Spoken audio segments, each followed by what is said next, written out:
Okay, well, good afternoon, everyone. Thank you so much for joining. We already have a great group that has joined us, and I know I continue to see the number joining us here go up, and that's no surprise. Working from home is now all a part of a lot of our realities. And kind of came to us unexpectedly. So I'm very grateful that we have Paula Henderson here with us this afternoon to share with us a variety of tips.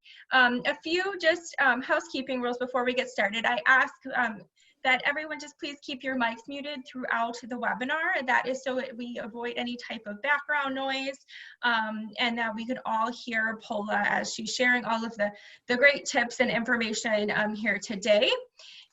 Also, there will be time for Q&A at the end, so you feel free to use the chat box for any questions that you have, and we'll make sure to address those. And Paula, I can certainly go through the chat box and ask those and direct those to you if that's easiest. Also, this webinar is recorded, so for anyone who wants to go back and revisit it, we will have it shared. It'll be shared on our new Lifelong Laker blog. So a quick plug here, we have a new program. It's our lifelong learning program. All of our webinars and events will be posted here, and you'll be receiving some information via email probably next week, because we'll be officially launching the program. So because you're here today, you get insider information on this new exciting program. Also, just wanted to thank, again, everyone for being here today. I hope everyone's staying safe and healthy and in good spirits, because I know for me, being indoors is getting a little tiring, but it's moments like this when we can all come together, especially our Roosevelt community can come together virtually and really learn together. So again, we're very excited to have Paula here today, who is a Roosevelt alumna. She graduated from the Masters of Integrating Marketing Communications in 2006. Paula is a travel and content writer, digital communication specialist. She's a public speaker, so she's done it all. And she has worked remotely for over a decade. So to me, Paula, that means you're an expert, unlike I know me and many others who might be here today, who working remotely consistently is a newer experience for us. I also want to share that Paula has appeared in CNN, NPR, Daily Express, and other outlets. She grew up in Krakow. I hope I'm saying that. Krakow, yeah. Okay, Krakow. She lived in Chicago for many years, and she's currently comes to us today from Paris, where she is now. So with that, Paula, I will turn it over to you. Thank you for this introduction, Christy. Bonjour, or really bonsoir, because it's after 6 p.m. in Paris. First of all, thank you so much to Roosevelt for giving me this opportunity to reconnect with my school. I spent a couple of very nice years at Roosevelt, the Michigan Avenue campus. And every time I'm back in Chicago and I'm near the building, I'm reminded of the good times, and I always wanted to reconnect, and I didn't really know how, living so far away, and then this happened. So thanks so much, and thank you everybody for coming. It's just, Chicago will always be my home, not the only one, but always a home, so it's great to see Chicagoans here. So thank you so much. You can't hear anything? Okay. We can hear you okay, Paula. You can keep going. Okay, great. So Christy gave an introduction, and it is true, I have done remote work for about a decade. And the reason I'm here speaking to you is because as a freelance writer, I have done a lot of working from home during the week and on weekends. But here in Paris, I work for a remote first company. And in my day job, remote work is what I preach.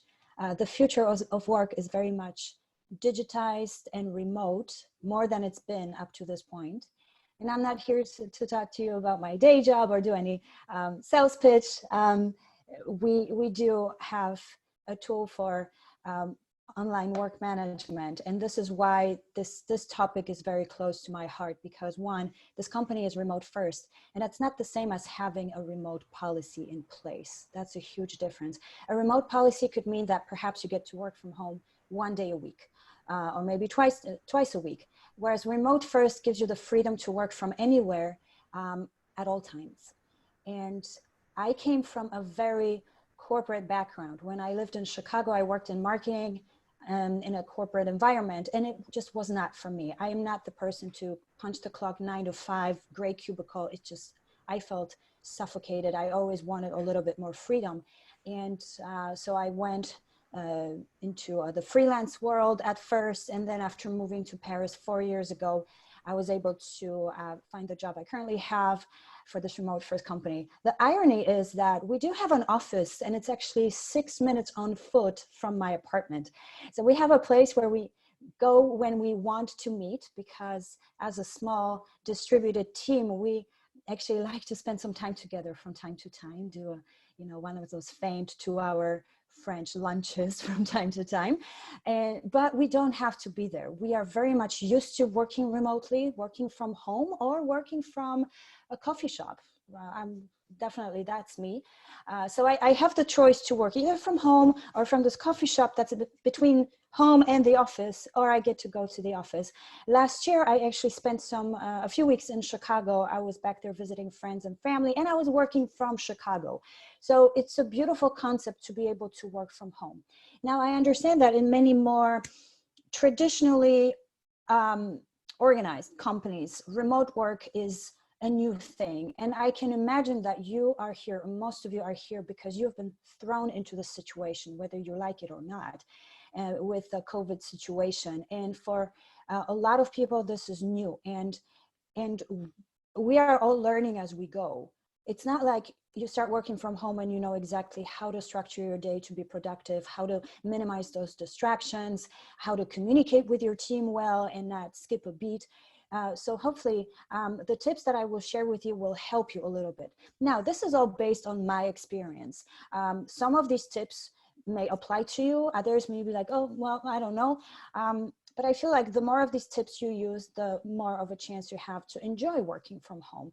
I believe remote work is fun, is great, but it comes with challenges. And it's easy to, especially during this uncertain time, get to the point where you feel like maybe you're burning out.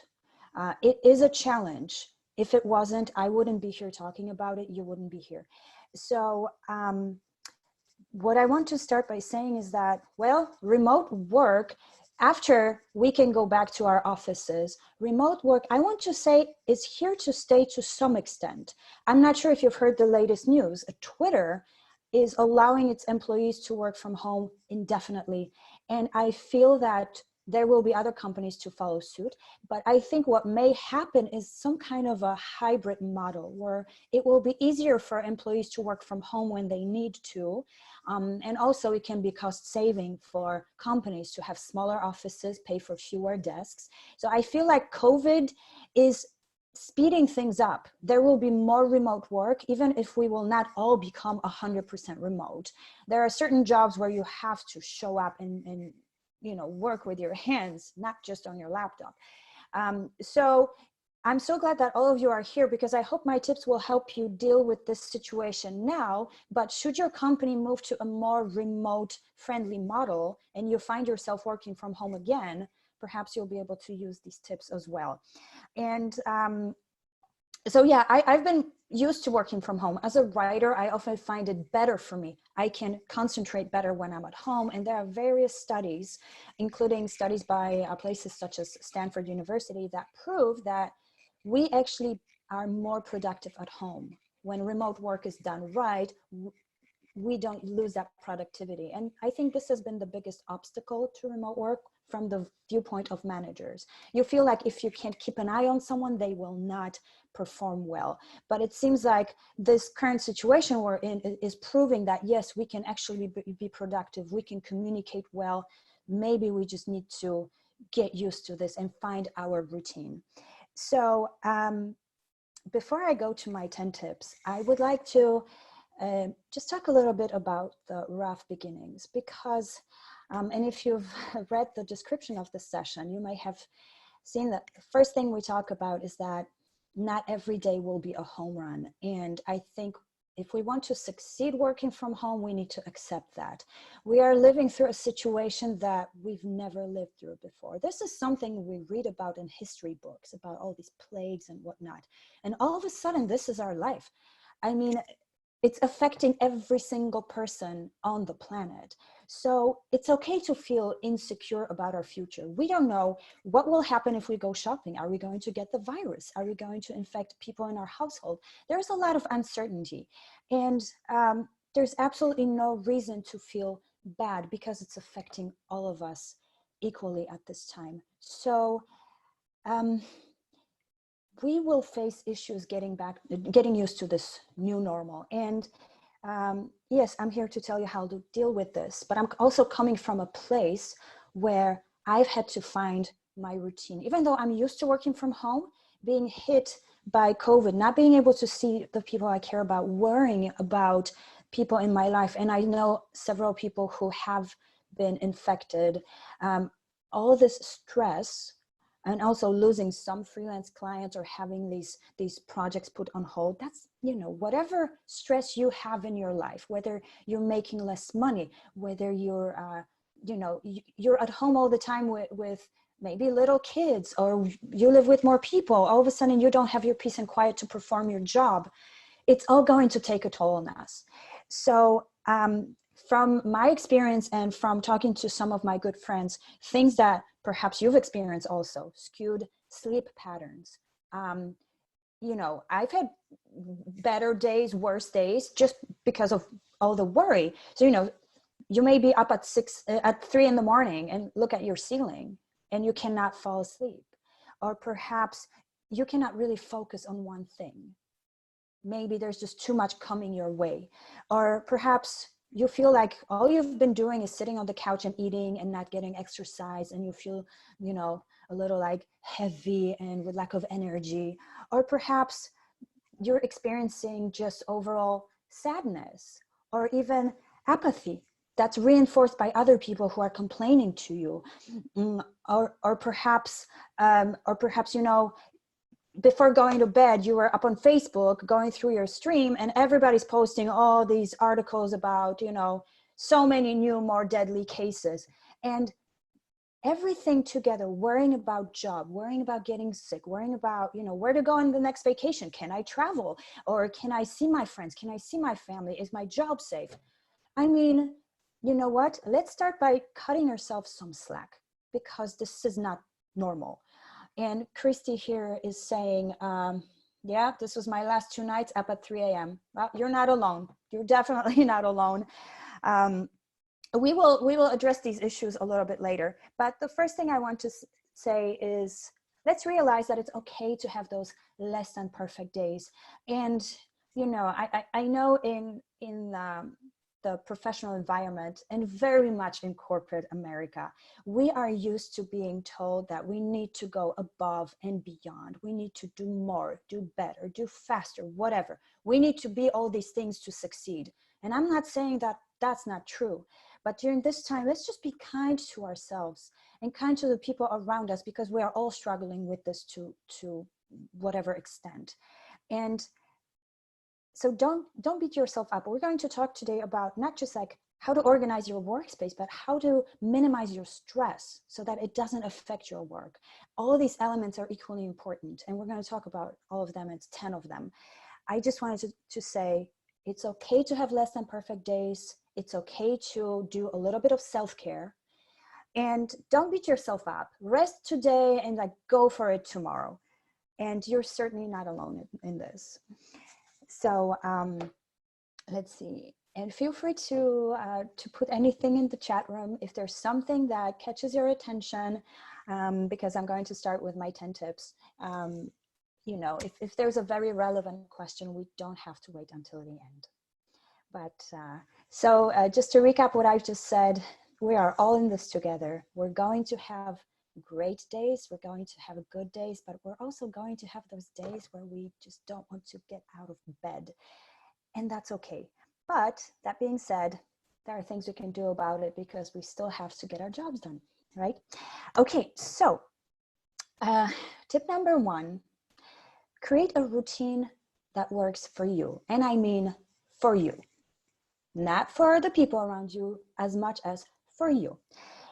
And start with your wake up routine. I'm not a morning person, but I do have to show up. And in my case, I like to get up and do 10 minutes of yoga. I'm not saying you should do it. I'm just saying this is what works for me because it helps me sort of wake up my body, stretch me after a long night of sleep, like, well, hopefully a long night. It gives me a boost of energy. Then I take a shower, make my coffee, and I'm ready to go. But I give myself time because there's no commute right now. So we can either sleep longer or we can, you know, get up at the same time, but do something for ourselves, do something before the world comes at us. Maybe we can take a moment to just be with our own thoughts. So figure out a routine in the morning that puts you in that mindset where you are ready to work. Because chances are you have kids, you have a spouse, maybe you live with your parents, or maybe you have a dog, or whatever it is. Before you open your bedroom door, do something for yourself. Whether it's a little just session when you're in the shower and maybe you're brainstorming what to do during the day, whatever it is, figure out that routine. And so wake up routine is one thing, but also find time for uninterrupted work, because that's one of the biggest challenges of remote work that I've been hearing from people. Like, I'm too distracted. There's always something happening. Exactly. So make an effort to find some time where you can do uninterrupted work. And you know, you may see articles online that tell you, oh, do the bulk of your work in the morning. Well, I don't necessarily believe that. I'm not a morning person. Before noon, I don't even know what my name is. But in the afternoon, I mean, I'm here to change the world. So whether you're a morning person or you work better in the afternoon or evening, that's when you should do the bulk of your work. So maybe if you're like me in the morning, you simply check your email, or, you know, reply to email, or maybe you read something, or maybe you attend a webinar, something easy, right? Or maybe you schedule a meeting with your team on Zoom in the morning, because you know you can sort of be half asleep for that, you know. But find a routine that works for you. In my case, it's very rare that I write articles before noon. It's just not my time. I would be staring at a blank page. But in the afternoon, oh, I keep going. You can't stop me, you know. So find a routine that works for you. Find a way to wake up and get into that mindset of work, and then find the time for uninterrupted work. And we will talk about that a little bit more, because if you don't live alone, it's not that easy. Okay. So tip number 1 was create a morning routine or daily routine that works for you. Tip number two would be set up a designated workspace. And let me tell you something, Parisian apartments, not so big. This is my living space, but I have a desk next to the window. There's lots of natural light coming in, which helps me be productive. I don't like so much working with artificial lighting. That vitamin D and all that natural light works wonders for my productivity. Now, listen, if you get in your work zone, in your pajamas, on your couch, and you like to have the lamp on, go for it. Again, this is your routine that works for you. But I am a big fan of creating that boundary between your work life and your personal life, because you are at home, you are in your oasis, and your brain thinks, okay, I'm home, I should be relaxing, not working. So you need to be very deliberate in creating that barrier. And I am in a small space. My commute is from the bed to the desk. You know, I need to figure something out. And what works for me is dressing for work. Even though you're working from home, you're still working. And for me, when I dress appropriately, it helps me. And I'm not saying, you know, guys, you don't have to wear a suit and tie, or ladies, you know, forget the high heels. There's no way. But I wear pants that have a zipper, not sweatpants. And I wear something that's more or less presentable. And I like to wear shoes when I work from home, but I like comfortable shoes. But when I put them on, I'm like, okay, I'm going to work. It creates that mindset. It puts you in that spot where you can say, okay, now I'm at work, even though you're in the same place where you watched Netflix last night, you know? So that's the little trick. Create that home work boundary. And my designated space, so like I said, it's well lit, it's comfortable, and it's, luckily I live alone, so I don't have these interruptions.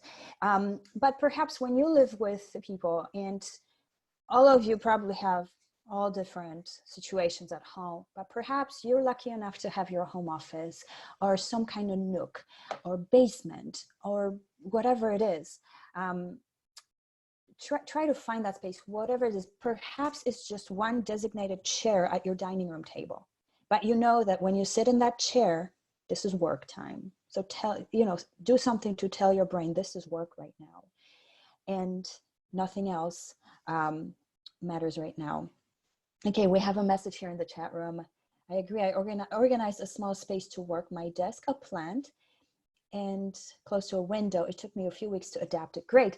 And great about the plant. I recently bought one and I have it. And I look at actually at something green in front of me. So Letty, I'm really glad that you found your happy workplace too. Great. So tip number 1 was create a routine. Tip number 2 was create your workspace. Now, tip number 3, let's talk about managing expectations of the other people in your household. Because here's the lady who lives in Paris and lives alone. She can do whatever. But I know a lot of you have families and it's not always so easy. I have friends who have kids and they're homeschooling them, and they have a spouse and they have the 2 cats and a dog and a grandma and everything. So what do you do? How do you find this uninterrupted work time where you can be productive? And well, let's communicate with people in our household. Perhaps your spouse has been thrown into the same situation as you. You need to communicate. Perhaps you divide your chores. Maybe you create a schedule.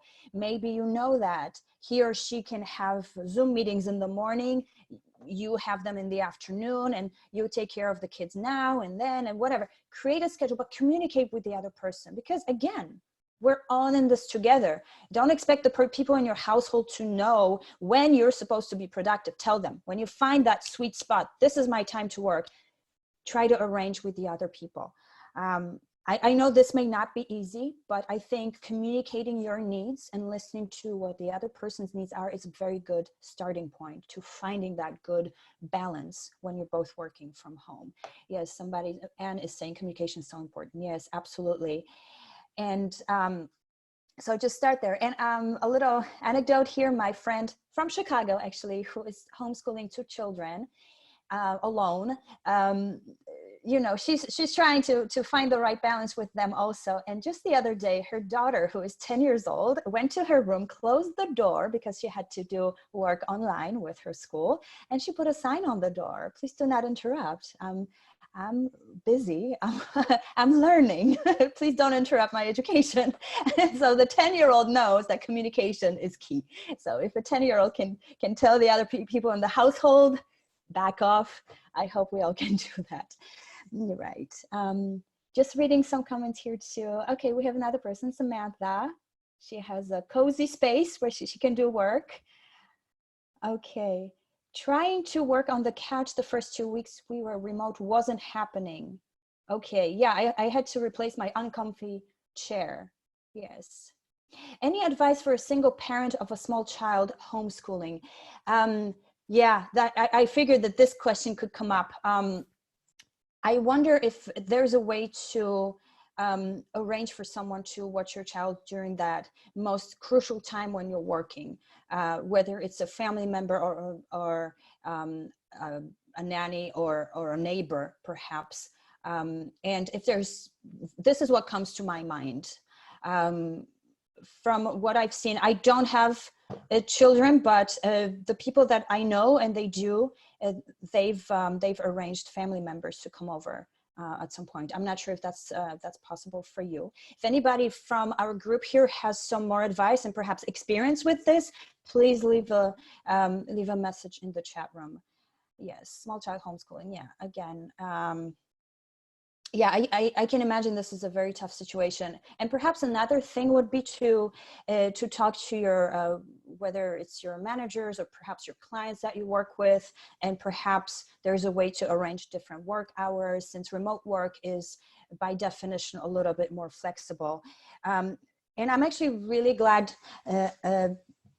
Barbara, that you asked this question, because my next point, tip number 4, is communicate with your team or with your clients, or generally the people that you work with or that work for you, you work for, pretty much the people in your work orbit. And I think this is a time where if we're cutting ourselves some slack, we also need to extend the same kindness to the other people. And I feel like perhaps not every manager, but many managers these days who are probably struggling with the same issues we are, they are more sympathetic. And I feel like this is the time where the world can show more kindness, more patience, more understanding, more empathy. Because if you're like Barbara, who is a single parent of a small child at home, and she has to homeschool her child and do her job, well, you know what? We all just have 2 hands, and there's only 24 hours in a day. I think this is really important right now to talk to the other people and say, listen, this is my situation. You know, what can we do? How can we make this work so that, you know, I still do my job, but I can also take care of my household, because in this situation I have to. So communication, communication, communication. And also because of where I work for a tech company, and we produce these products that help people communicate. And I'm not here to do your sales pitch, don't worry, but I see the importance of being able to communicate remotely, because with remote work, all work has to be digitized. Imagine the situation where somebody has Post-it notes all over their screen, and that's information you need to complete your project. This cannot be happening in 2020. We need tools where we can communicate well. So yes, there are things like Zoom, there are things like Slack for instant communication. You know, there are project management platforms. Okay, that's all I'm going to say about my job.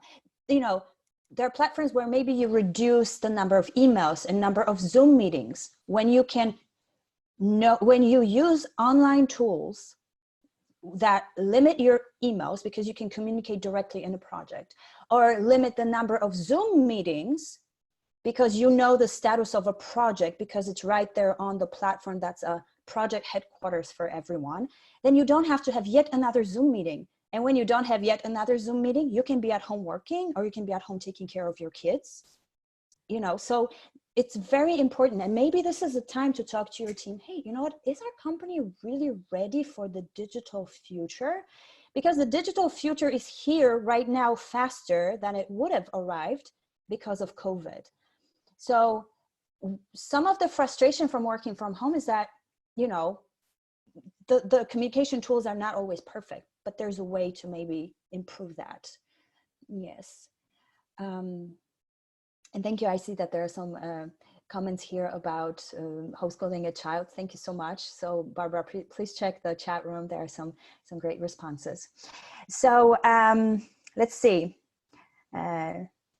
Just a quick recap: create a routine, set up a designated workspace, manage expectations of all the loved ones in your area, communicate with the people you work with, and be kind to one another. Find a way to work that works for everybody. So now let's move on to tip number 5. And that would be, okay, you've heard about it a million times, create to-do lists, but I'm not here just to tell you create to-do lists. Because again, a lot of us have been thrown in this situation without any warning. So create to-do lists that are realistic. Realistic. Again, not every day is going to be a home run. Cut yourself some slack. There are some projects that are crucial, and there are others that can wait a little bit and the world will not come to an end. It's okay. It's okay. it, it doesn't mean that you suck at your job. It just means you can prioritize well.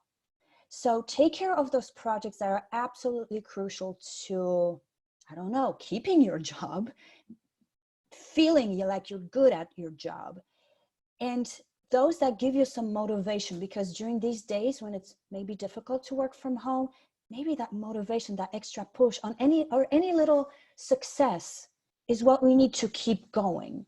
So make that to-do list and really look at it. Take some time to look at it. What's really important? What can wait? And go for those, some people just want to be like, all right, I'm super ambitious today. I'm feeling great. My coffee is really kicking in right now. I'm going to take care of these big projects. Amazing. Great. Or maybe you're just, your success was the fact that you got out of bed, you fed your child, you took a shower. And then maybe you look at your list like, okay, there's this little project. You know what? I can do it. It's going to be like a warm up. If I do that one little thing, it's going to make me feel better. I'm going to have my energy back and my will to work again.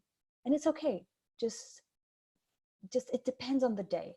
If it's your home run day, go for the big things. If it's not, just, maybe shuffle some things around, but keep going, because any little thing you achieve is, it's going to give you that boost. Right. And what I wanted to mention here when we talk about to-do lists. Now, again, we are at home, right? We may be tempted to do the laundry, do the dishes, binge our favorite TV show, take a nap. Although, research shows that quick afternoon naps help you prevent the afternoon crash. So yes, go ahead, close your eyes for 20 minutes, not an hour, 20 minutes, 15 to 20 is the sweet spot. Go ahead, maybe that will give you that boost. But separate your work to-do list with your home to-do list. And perhaps you find a time during the day, especially if you live with someone and you've created that schedule we talked about, then okay, maybe I take a half hour for lunch and then 15 minutes just to throw all the laundry in. Okay, fine. But don't let that distract you throughout the day from your job. So separate lists, create maybe blocks of time. This is work time, this is home time, work time again. Yes, we have a comment here. I like to watch my webinars on my bike. It breaks up the long day. Okay, great. And another question. Yes, we are recording this, Diane. Yes, we are recording this. And I love that, is it ED, I believe, mentioned biking. We will talk about this a little bit later. It's one of my tips too. Okay, so we're about halfway through my tips. So just a quick recap if you're taking notes, but again, this is recorded, but if you're taking notes, that's wonderful. So first, create your routine. Number 2, set up a designated workspace. Number 3, manage expectations of people at home. Number 4, communicate with your teams and partners and collaborators. And then number 5, create those realistic to-do lists. Don't stretch yourself too thin. And separate the home to-do list with the work to-do list. Just like we separated the relaxation area with the work area before. Yes. And okay, so moving on to number 6. Okay, listen, the second part of this, so the first part was more like technical, like the desk, the to-do list, the conversation with people.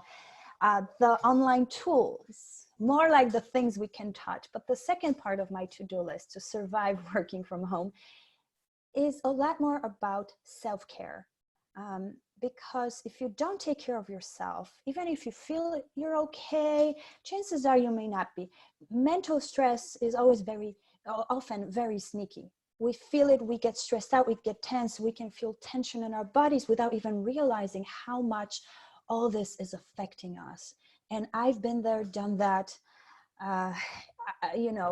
in years ago in one corporate job, I actually burned out. So I'm a survival of burnout. It was a situation where your body physically aches. Your mind is all over the place because you're trying to do your job, but you hate it, but you hate the environment. all sorts of things. It's sort of like being in this confinement we're going through. It's like I said before, you know, it's easy to burn out if we don't take care of ourselves, whether we work in the office or at home. So number 6, my tip number 6 is, you're gonna laugh, prioritize sleep. But I mean, really prioritize sleep. I always believe that if we really care about something or someone, we will find the time for that thing or that person to be a part of our lives. If we really, really care, you know, I have young nieces, well, young, but old enough to date. And I'll tell them always, if that guy wants to date you, you will know, you will not have to, you know, wait, he will prioritize you. And I feel like the same applies to everything else in our life. And right now I'm at the end of a 30-day morning yoga challenge, 10 minutes of yoga every day. Today is day 29. I honestly, every day in the past 29 days, I woke up, first thing I did, thanks Dana for the thumbs up. I've actually done it. Tomorrow's the last day. And you know what? I've created a habit, because creating a habit, how do you do it? The little steps. If I had signed up for, you know, 2 hours of yoga per day, yeah, good luck.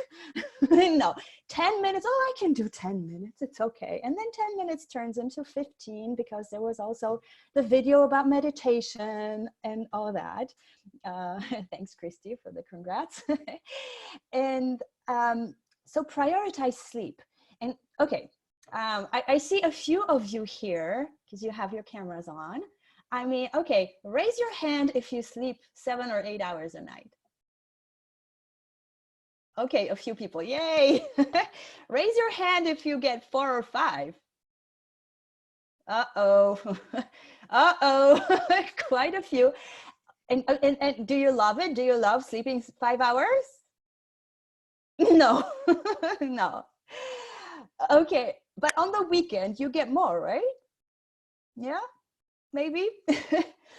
I'll tell you something, and it's probably the case with you, because you know we're all human, right? When I sleep 4 or 5 hours, I wake up and I just want to I'm mad at the whole world. You know, I'm so irritable. I really have a hard time concentrating. Everything's just everything and everybody's getting on my case when I'm super cranky when I don't get enough sleep. But when I get 7 and 8 hours, like, oh gosh, I love everybody and everything. And all my project is just fabulous. I mean, the difference in my daily attitude is amazing when I get 7, 8 hours. And some of you may be like, yeah, okay, 7, 8, like, girl, you don't have kids, you know, and that may be true. I know. But the thing is, if you consistently get 4 or 5 hours of sleep, hours per night, your body is going to give in at some point. And you know, you can Google all these studies that talk about like your probability of a heart attack, of diabetes, and this and that. And there's so many things. Even if you cannot get 7 or 8 hours of sleep, or perhaps you know right now it's not possible, but perhaps step by step it will be. Just see if you can increase the number of hours you sleep. Just like with me and yoga. Listen, I still don't bend certain ways, but I can bend more than I could a month ago. You know, if you get 6 hours of sleep, see if you can get 6 hours and 15 minutes. That doesn't sound like such a big difference, but it will start to build up. Or maybe 6.5. Maybe one day you'll get 7, and then you'll be like, wow. You know, I feel like when people tell us, oh, you have to multitask and you have to work, no break, because then you're just, you know, you can busy brag, right? It's the fastest way to a burnout.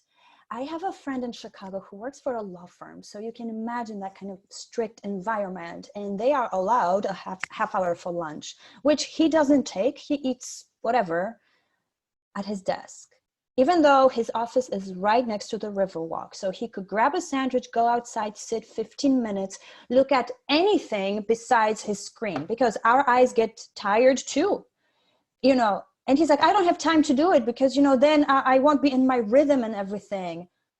Goodness, you know, again, there are so many more studies that show that this way of thinking is just no longer the case. Yes, if you get distracted by your Facebook notification every 5 minutes, sure, you're not going to get any work done. But if you go outside, if you breathe fresh air, if you get vitamin D from the sun, if you look at the nature, you're going to come back refreshed. You know, I live in France. I have the luxury, and I'm very well aware of that, the luxury of taking a real lunch break. And even though the French people sometimes have this reputation of not working hard because there are so many days off, like today, we get 5 weeks paid vacation or more. Yeah, we do. But people work very efficiently. I mean, I'm amazed at how much French people can get done and they can still get 1 hour lunch. Absolutely. Because that's when you get refreshed. You know, if you want to avoid that afternoon crash that kills your productivity, take a break. Really take a break. But it all starts with getting more sleep. And again, if 8 hours is not feasible for you, start with just adding 15 minutes to your sleep, then a half hour, and see where it goes. Just try.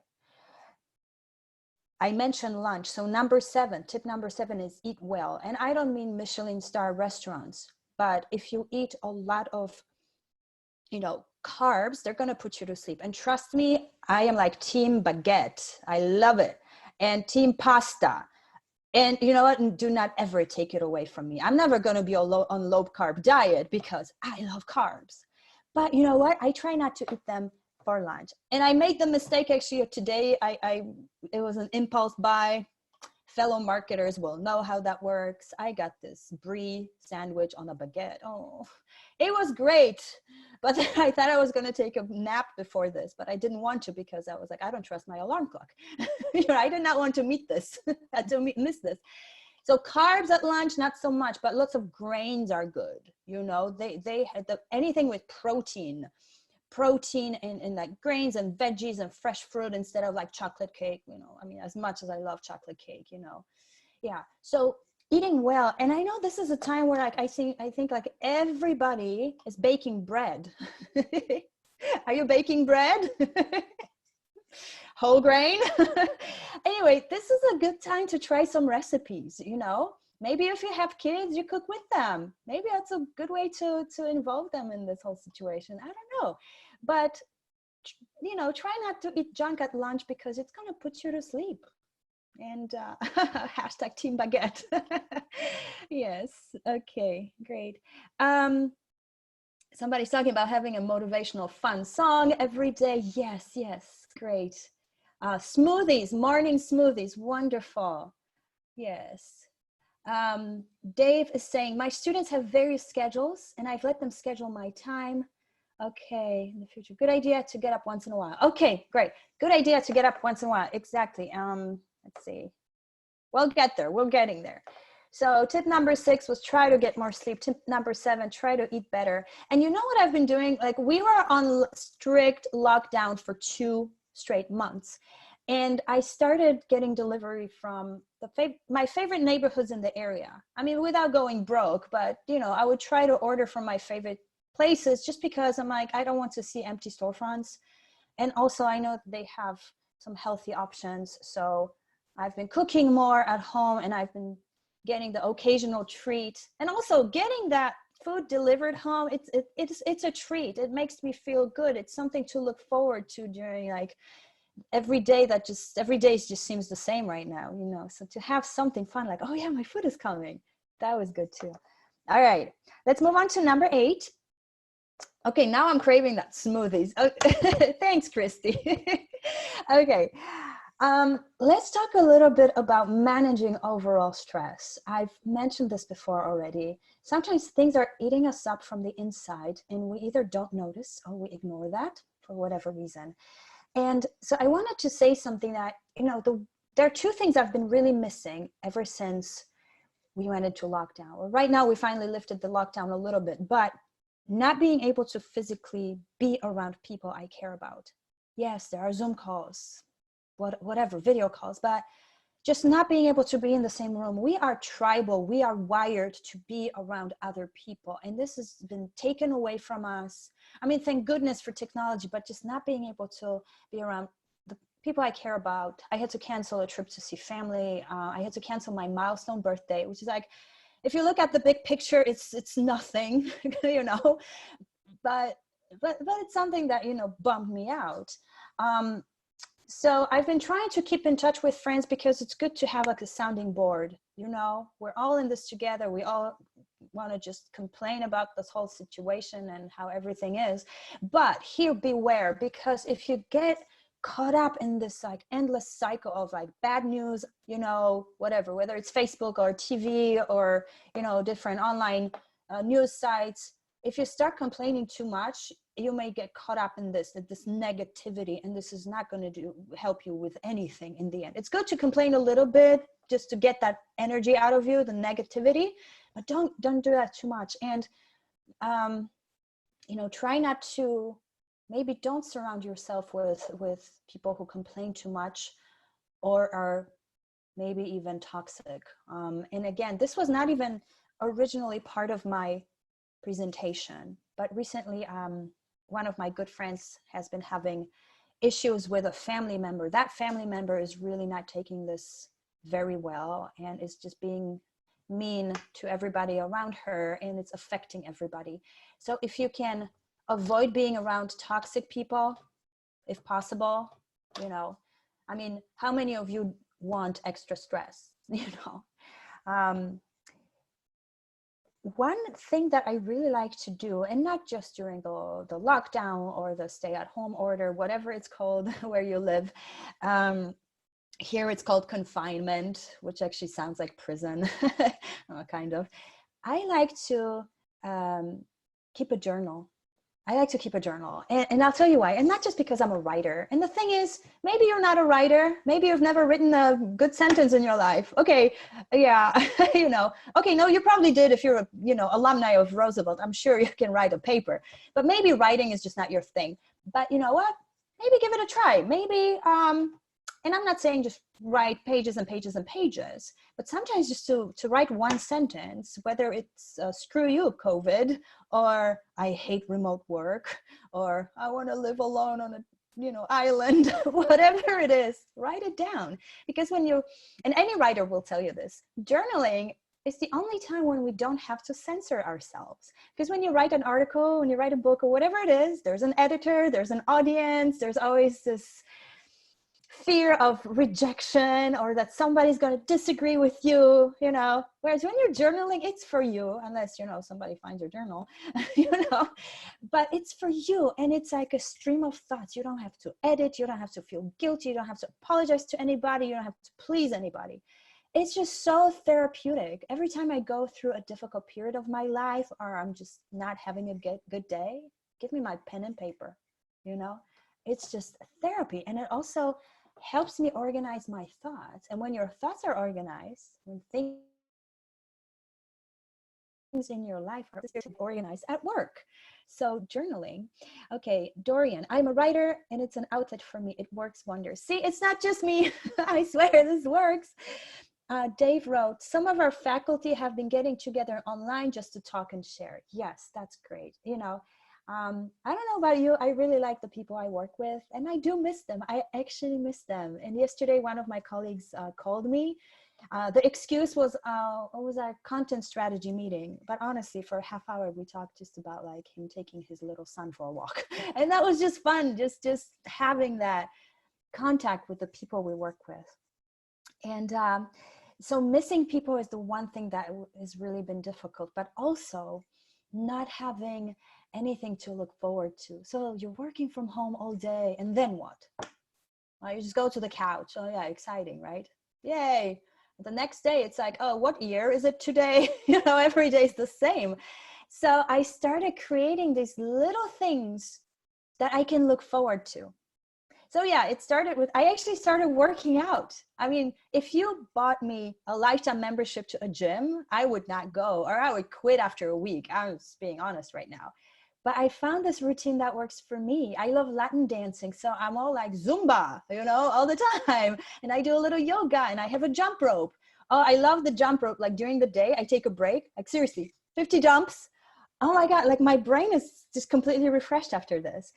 So for me to have like, you know, an online workout class in the evening after I'm finished working, right? That's great because I'm like, okay, there's gonna be people and I can do this fun thing and it's at 7, let me do it. Or having a happy hour with friends. I've been, as a blogger with my kind of travel community, I've been doing weekly calls on Saturdays. So it's like our Saturday happy hour, or movie nights. I've been watching more movies than I ever have in my life, you know? And so I'm like, okay, tonight is like my, you know, thriller night, you know, and great. And ladies and gentlemen, why not? Home spa. Like, shut the bathroom door, everybody, I'm not here, this is my spa time, you know. Create something to look forward to after your work day, because you know what, one secret about remote work, it's so difficult to turn off the computer. Once you're in your zone, you get going, all of a sudden it's like, whoops, 9 p.m. and I haven't eaten since 1. You know, this is not work-life balance, you know. It's good to have something in the evening to look forward to, because it's gonna help you like maybe speed things up, make you efficient. And then it's like, okay, 7 p.m. I have to shut down the computer. Or perhaps for those of you that like to work late but start late, maybe that's not 7, maybe it's 9 or 10. But you know, don't work 16 hours if you don't have to. Yeah, so having something to look forward to, you know, like hey, webinars with Roosevelt, you know. And I'm also, let's say, we have a comment here, and I hope you don't mind me sharing these comments, but I think they're relevant to the discussion. Plus, I want to break up my monologue a little bit. I advise my pharmacy students to prioritize self-care before caring for others. Oh my God, yes. Healthy lifestyle is a great way to improve quality of life. I mean, exactly, you know, well, right now we cannot fly, but when you fly, what do they say at the beginning with the oxygen mask? Put it on yourself first before you put it on others. Absolutely, because if you're healthy, if you're happy, if you have energy, you're just going to share it with everybody else. Absolutely. So I just wanted to say about self-care, social media detox, or at least limiting time on social media, is probably not a bad idea, especially now. I have so many friends on Facebook who share fake news. And now I've learned to recognize what fake news is. I mean, if it's not from a reputable source, I know there's something fishy and it has like a sensationalist headline. I don't want to see this, especially before going to sleep. And if you want to help your sleep patterns, don't go to bed with your phone, because you know that blue light that the screen has, the blue light, it's like what we get from the sun in the morning. It's a signal for our brain to wake up. So that's why it's so difficult to fall asleep after you know, being on the phone in bed. Trust me, guilty, but I'm trying to manage that and just put my phone away 30 minutes before I want to go back to sleep. Okay, so that was all about managing stress. That was my tip number 8. And I wanted to move on to tip number 9. And that would be, maybe you will not be surprised, exercise. Okay, and now those of you who are like, I am not moving. Okay, again, give me a lifetime membership to a gym, I will not be there. I'll give it to you. I think it's absolutely important to find what works for you. And don't compare yourself to others. You know, when I do my yoga video, the girl can like bend whatever way she wants. I'm like, okay, my hamstrings are just killing me right now. You know, that's okay. Maybe I don't do one pose, but another one I do, and it makes me feel good. I love my Zumba. I love my, you know, salsa workout. I love going for walks. And again, you know, maybe you live near a park that's not closed, like in my case. You know, I love going for a walk because it's the easiest exercise. I can listen to a podcast, I can listen to music, I can call my parents or my friends, and I walk, and I'm exercising without even trying. And actually, exercising without trying is the best thing. Maybe don't take the elevator, take the stairs. You know, that will kick your butt. Great. You know, during the day, what you can do, okay, sit here. Okay, and you can do this now too. Okay. roll your shoulders back a few times. Just roll your shoulders back and then the other way. That's it. You can do it a few times when you're sitting at your desk, you know, and or you can just do this and extend your arms back, like try to squeeze your shoulders, because we're always like this, aren't we? On our phones, on our laptop, these muscles here are like this. So try to just do this a little bit and take a deep breath. Do this for a minute. And this is exercise. Everything we do is exercise. So it doesn't have to be 2 hours in the gym. Doesn't have to be. Maybe do a few stretches. I mean, we don't even have to call it yoga. Just, you know, raise your hands, stand up, raise your hands, put your hands like this here, and just go like this. And stay there. And now switch. Just put your one hand on your other wrist, just to kind of give it support. Go the other way. And honestly, I feel it already here in my sides and my low back. And you can do this at your desk, or just sit and just close your eyes for a few seconds. Close your eyes and then take a deep breath through your nose, and don't rush it, and make it deep, deeper with each breath. Maybe try to count to 2 or 3 in your head.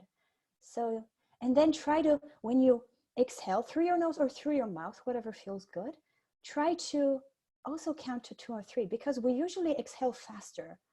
But if you do any kind of yoga or meditation, they teach you to really slow down, to fill your lungs with oxygen, and oxygen will make you feel a little high, gives you that boost. And then try to really take this very cleansing breath very slowly. And you know what? So a few shoulder rolls, a few stretches, a few breaths. It takes what, 1 minute, 2 minutes? And all of a sudden, you're not looking at the screen only, you know, and you're doing something. It feels, I already feel good, you know?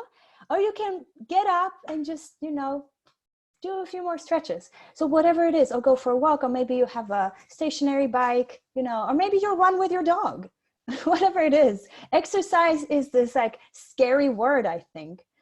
And it doesn't have to be. Or maybe you have a, you know, a basket on your garage door. I remember lots of people in Chicago did that. Maybe you just shoot a few hoops, you know, and yeah, just do whatever that gives you that really cool boost. And there are so many online videos these days with the yoga and with like Zumba and with like everything, you know.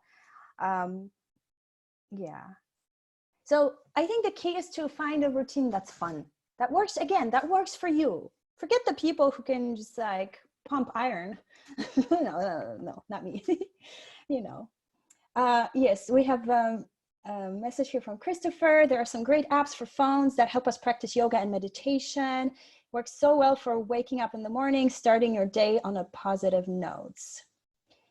Okay, great. I thought about putting my phone on do not disturb at night. Yes, I do that. I'm a little worried that I'll miss something, like if I miss my alarm in the morning or something, but I can always set a second alarm. But yeah, I actually silence my phone before I go to bed. And I'll tell you why. Because when I go to bed here in France, people in Chicago are like, hey, let's chat. Time difference. No, leave me a message, I'll talk to you. Okay. Love your energy. Thank you, Didi. Thank you so much. Okay, great question here. What factors could be considered to measure productivity working remote versus office? You know what? I think it will differ for each and every one of us, because we have different goals, whether they're quarterly goals or weekly goals. And I honestly don't see that there should be a difference whether you're working from home or from the office. Now, during this difficult time when we are worried about everything, I feel like some people, me included, sometimes we're working in slow motion a little bit. There are those days, but I don't think that productivity is tied to the physical location of where you're doing your job. And I think a lot of people who work remotely and have been doing this for years will tell you the same thing. I actually sometimes feel more productive in my home office. If I'm writing an article that needs to have a lot of research in it, I don't want to be in the office because it's too loud for me. So I don't think the physical location matters. And I think more and more people will start to realize that. And by people, I mean upper management. Yes. But I think finishing your projects on time, whatever that time frame is, I think this is how we measure productivity, no matter where we are. And before I answer more of your questions, because it is already an hour since I've been talking, the last tip number 10, is just a reminder of what I told you at the very beginning. It's okay to cut yourself and others some slack at this time. It is not a normal situation we are in, and it's certainly not reflective of you, your abilities, or your whole career if you're having a slower day, because tomorrow may be better. And we learn as we go with this remote work and everything, and we are all this together. This is a good reminder, you know, about a little bit of kindness, a little bit of patience with everybody around us, you know. So just to give you a quick recap, tip number 1, create a routine that works for you. Tip number 2, set up a designated workspace. Tip number 3, manage expectations of the people in your household, create schedules. Number 4, communicate with your team and your collaborators. Manage expectations, those deadlines. Perhaps some deadlines right now need to be rescheduled. Number 5, create realistic to-do lists, just building on what I just said. Prioritize those tasks. Maybe you need to shift some things around. Maybe if life was normal right now, your to-do list would look different. Number 6, prioritize sleep, really. Number 7, eat well, try to avoid carbs at lunchtime because they will make you a little drowsy. 8, manage overall stress, whether it's surrounding yourself with positive people, whether it's journaling, whether it's creating a routine at home, something to look forward to, whether it's social media detox. Do whatever makes you feel good. Number 9, exercise. And again, it can be whatever, any movement that works for you. And number 10, just be kind to yourself. We're all gonna get through this, and it's gonna get better. And the more you do work from home, the easier it will be. Okay. Okay, we have some questions here. Okay, Steve is saying, you can set favorites in case you want to let some people override your do not disturb, like spouse or kids. Yes, with email, you know, I generally try not to jump at my email every time I see the little envelope show up, but you can set alerts. So if it's like your boss, you're gonna see that alert, but not from anyone else. Yeah, absolutely. Oh, thank you for all the sweet messages here. But there was something that I saw, it was very important. Any tips to make just waking up more exciting, motivating? This is Zoe. I just started a new routine. I feel bad if I lay in bed for 15 minutes before officially getting up, but I don't always have the motivation to go right out of bed. Do you get out of bed and go right into yoga? Okay, I get out of bed. Okay, first of all, I snooze like 3 times. Don't feel bad. It happens. And then I make myself, okay, try to do this. Get yourself some water, maybe not super ice cold, maybe room temperature with lemon. This citrus helps get rid of toxins in your body, and it will also make you get up and go to the kitchen. Get that. And yes, do a few stretches. You can actually stretch in your bed. Just, you know, extend your hands and your feet like a cat would do in the morning, you know, do it. And that sometimes helps me get up. Just that one long stretch in the morning, and then I get up. Or, you know, another trick, put your phone away not on your nightstand, somewhere else, because we want to check the phone first thing in the morning, right? Come on, we know that. That will make you get up. Okay. But yeah, I wake up and I go into yoga. Okay. Yes, I'm trying not to miss anything. I know I'm like 4 minutes over, but if you want to stick around, I'll answer whatever questions you have. I don't think you missed anything, Paula, but okay, yeah, if there's any other questions, please feel free to ask them. And Paula, I know everyone here is not only just inspired and grateful for all the tips that you shared, but also just your energy. I mean, there's nothing to compare to it. I think this all gave us a boost that we probably needed, right? You said we're all here for a reason, and it was just such a pleasure to have you here. And of course, by all of the the gratitude that's coming in here through the chat. We are just very appreciative that you took time out of your day to share your insights. Yeah, thank you so much. It's great to see so many of you here, and actually see some of you, those who had the camera on. Thank you so much. And it really makes me feel more connected to Chicago again and our school. And, you know, I do hope that some of these tips, you know, you can apply them step by step. I hope it helps you in your daily routine, and come Monday, maybe, oh, sorry, Tuesday, because you guys have a day off. I hope it'll help, and, you know, stay well, really. Let's hope everything gets back to normal as soon as possible. Absolutely. I agree. Thank you. Will you enjoy the rest of what you have left on your vacation days? Thanks for, again, carving out a little time for us. We appreciate it, Paula. Thank you so much. Bye, everyone. Right. Take care. Thank you, everyone. Bye. Bye-bye.